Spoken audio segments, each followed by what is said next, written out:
Alright, I'm gonna go ahead and tell you my abduction stories. I'll try to make it short as possible. Alright, so here's my first abduction story. Now, they're not the greatest stories because obviously the best parts I don't remember. So, it's just an ordinary night. I'm doing nothing out of ordinary routine, nothing different really at all. Just, it's back when I was 20, probably 22, 23. I'm partying, hanging out at this girl's house just down the street. And I was hanging out with her probably like for 3 months. That was like my buddy, And so one night, we're having a good time. We're drinking a little bit, having a good time. And we're making out. We're on her bed. I'm on top of her. And I get up to take a bite of one of my favorite snacks is a organic peanut butter sandwich with a bite of a brownie afterwards. I take a bite of the sandwich and then a bite of the brownie. I mix in my mouth. That shit is good, okay?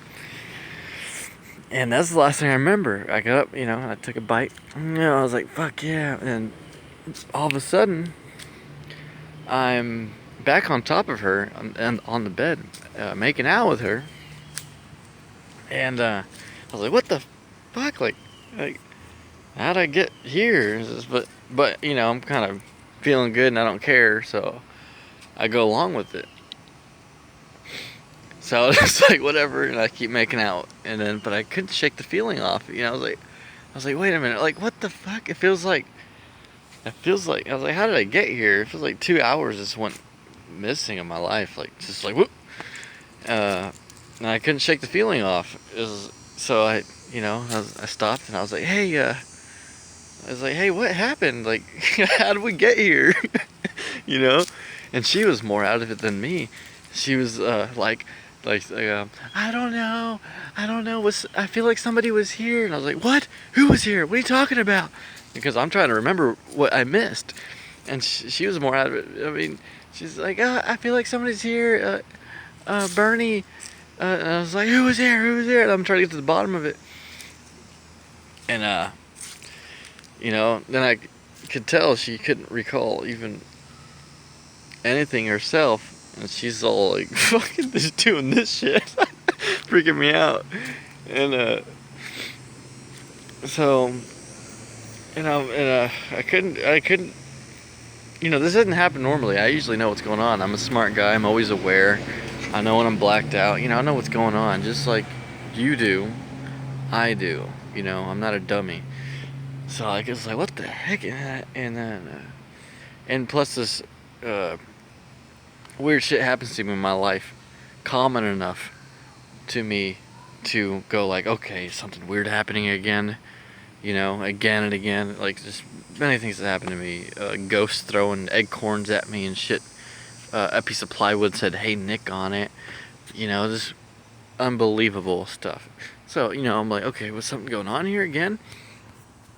And then we're like looking on our phones, naturally, not like looking for anything. And we notice our phones, just the batteries are drained, and then boop, they're dead. And I was like, no. In my head, I was like, no fucking way, this is not happening because of all the other alien abduction stories I've heard. I've heard about these devices draining battery life and shit. And I was like, no way, like just no fucking way, dude. And it felt really strange. I don't know if you ever lost time before when you're almost sober. It's a very strange feeling. And we're talking what it could be. We're both tripping each other out. And in the back of my mind, I'm pretty sure I know what's going on because it's not uncommon for me. And the next morning, or that morning, I stayed up all night.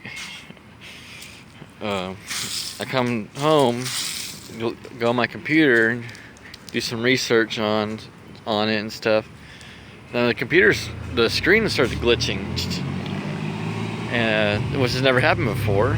It's not normal. So I was like, shit, like, does this really happen? I even told my younger sister, and she's pretty stubborn and hard to get through. Very skeptical. Never just probably the most hardcore skeptic I know. And I know some people. And I told her the story, blah blah blah, and she's like, "Yeah, it was probably just this, a rendezvous where two people can fall asleep at the same time and go in a dream at the same time and wake up at the same time." And I was, it was just way more seems improbable than what actually happened, almost, you know. And I was like, "Yeah, but Desi, that's her name. This keeps happening. I don't know why, but for some reason." I pointed at my computer monitor with my pinky. You know, I don't know why my pinky. I was like, "This keeps happening, Desi." And I pointed at the monitor, and it starts glitching. And all she could say was, "That's not good." So that's my first abduction. The second one was with, I was at this guy's house. This is years later. This is a more recent one. And this guy, supposedly his family's been taken over by aliens, and everyone thinks he's crazy, out of his mind. And I'm like, okay, he probably is. Most often this is true. The guy doesn't know what he's talking about. Just like you might think I might be like that too right now, but it's not true. And so it's a weird day. The vibe was so weird that day.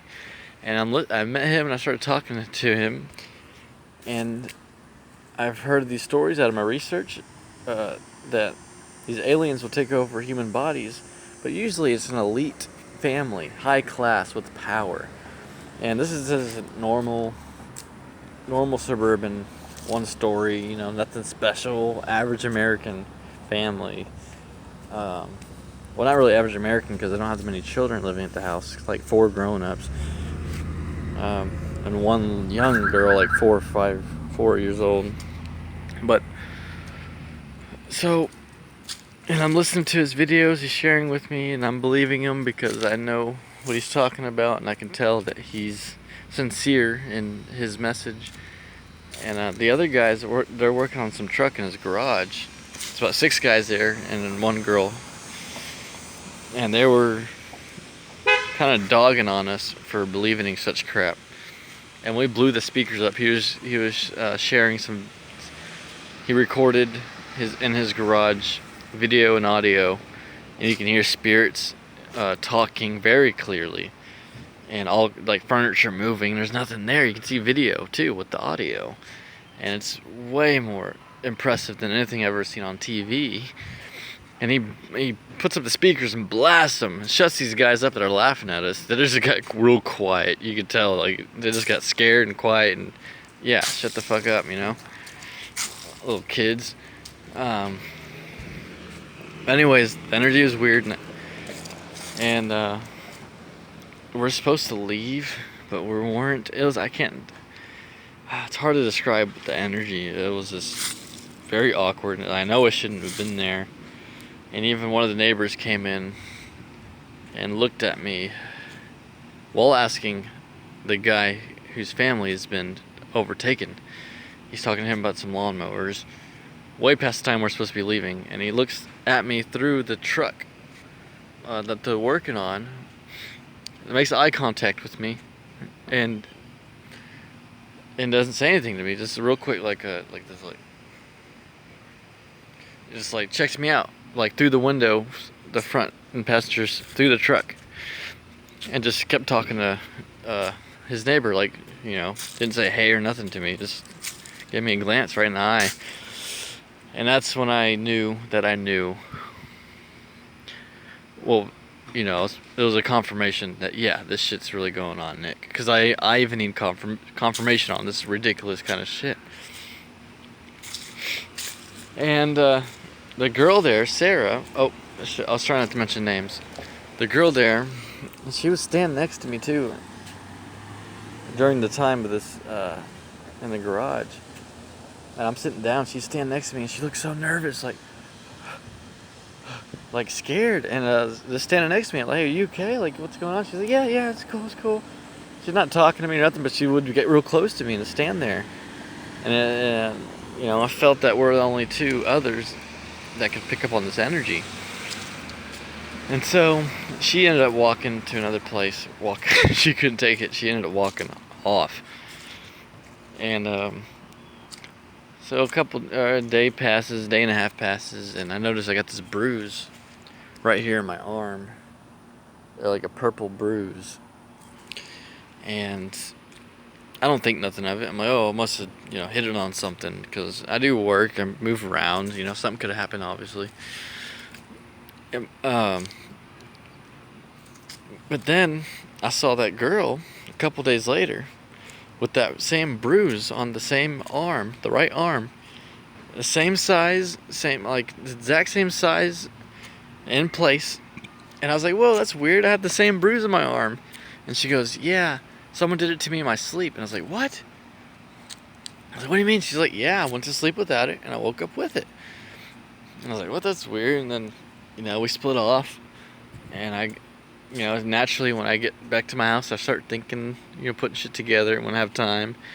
And I'm like, wait a minute. Like, where did my bruise come from?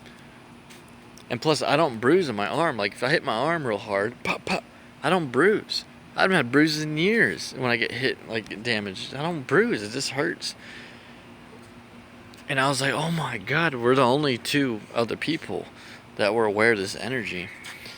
And when I mentioned it to her, next time I saw her, what I thought it was, she immediately just put it to the side and made up a lie. She's like, oh no. I could tell she was scared.